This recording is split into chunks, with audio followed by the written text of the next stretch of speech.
Okay, welcome everybody to today's Tuesday Torah texting question. The question for it today was the following. A case of chocolate gets delivered to the wrong home, and the children of these people whose house was mistakenly delivered the chocolate to, their children who are under the age of 10, eat half of the crate of chocolate, and the other half of chocolate they throw at each other in a beautiful, lovely food fight. The parents get home from work and the parents go crazy. Oh my goodness, how could you do such a terrible thing? The parents obligated to compensate the owners of this chocolate. That was part A. And part B, when the children hit bar or bar mitzvah, are they obligated to pay for the damage that they caused, let's say, the neighbor who ordered the chocolate from Amazon. So here we go. Very important. A little background information is needed, and that is, what is the status of a child who is a mazik? Says the Shulchan Aruch, Katan Sheganav, a person who's a minor who steals, Machzirin Keren Labalim Imubayin. If they steal something and it's around and it exists, it must be returned. However, if it's not there, it's gone, Pater Af Lachar Shigdal, they're exempt from paying back the item. Says the Shulchan Aruch, actually by the laws of Shabbos, says the following, Mikol Makom. Actually, the Mishnah Berurah says, let's just jump to the Mishnah Berurah, Katan Sheganav, if a minor steals or causes damage or hezik, Ro'ui lebeistin lakoso, Beis should, shall we say, give it to them. Shelo yargul ba, they shouldn't become accustomed to stealing.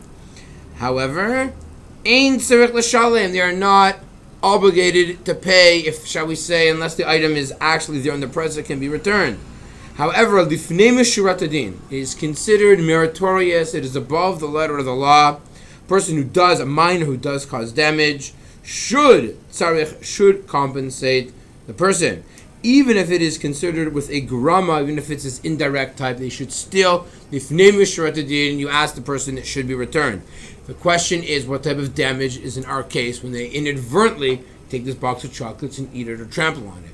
So the damage that they cause, they think is delivered to their home, they're totally exempt, right? It's not that if they think it belongs to the parents, okay, forget the deal of Potash. I'm not saying you should try this at home. If they were to destroy this chocolate, there's probably not even B'dei Shamayim, the hands of heaven, probably don't have to have some type of forgiveness to God. They are considered totally b'ones. It is above their control. It was delivered and inadvertently thought it belonged to them. There's no reason to assume that it doesn't belong to them. Like it was plastered all over, belongs to the Goldstein family, to the Cohen family, but rather, they thought legitimately that chocolate in their home belongs to them. The question is, what about the food that they eat? So there is an opinion.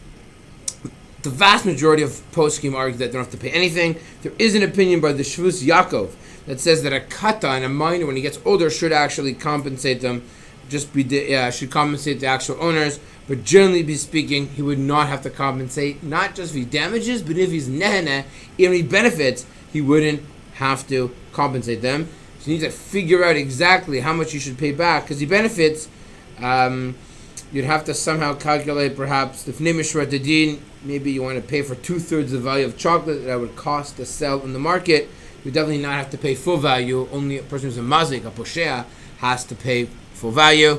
So the summary in a one-liner is, the minor nor his parents would have to compensate for the chocolate, either for the damage or food that they ate. Above the letter of the law, the child can when they become bar mitzvah, but since it was ones, it was in their possession, there's no reason to think that it belonged to a neighbor, and therefore they are not obligated to compensate the owners for the loss of their chocolate. That is the answer to today's Tuesday Texting Torah Challenge.